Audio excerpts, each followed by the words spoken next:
When the day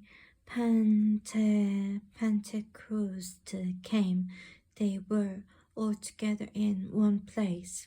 Suddenly a sound like the blowing of a violent wind came from heaven and filled the whole house where they were sitting. They saw that seemed to be tongue of fire that separated and came to rest on each of them.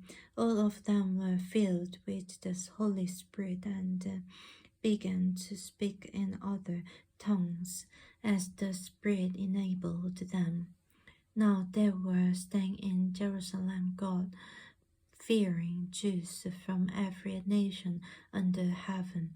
When they heard this sound, a crowd came together in bewilderment, because each one heard their own language being spoken. Utterly amazed, they asked, "Aren't all these who are speaking Galileans?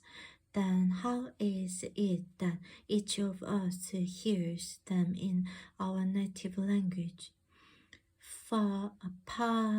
Parthians, Medes, and Elamites, residents of Mesopotamia, Judea, and Cappadocia, Pontus and Asia, Phrygia and Pamphylia, Egypt, and the parts of Libya near Cyrene, visitors from Rome, both Jews and converts to Judaism, Cretans and Arabs.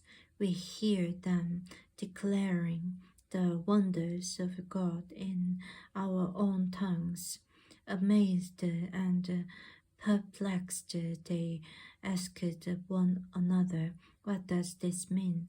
Some, however, made fun of them and said they have had too much wine. Then Peter stood up with the 11, raised his voice and addressed the crowd. "Fellow Jews and all of you who live in Jerusalem, let me explain this to you. Listen carefully to what I say. These people are not drunk, as you suppose. It's only 9 in the morning. No, this is what was spoken by the prophet Joel. In the last days, God says, I will pour out my spirit on all people. Your sons and daughters will prophesy. Your young men will see visions. Your old men will dream dreams. Even on my servants, both men and women, I will pour out my spirit in those days, and they will prophesy.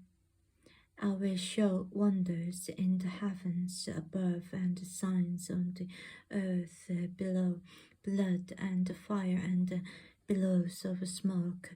The sun will be turned to darkness and the moon to blood, before the coming of the great and glorious day of the Lord, and everyone who calls on the name of the Lord will be saved. Fellow Israelites, listen to this. Jesus of Nazareth was a man credited by God to you by miracles, wonders, and signs which God did among you through him.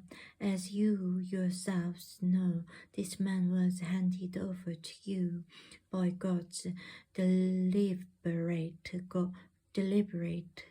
plan and foreknowledge, and and you, with the help of wicked men, put him to death by nailing him to the cross. But God raised him from the dead, freeing him from the agony of death, because it was impossible for death to keep its hold on him.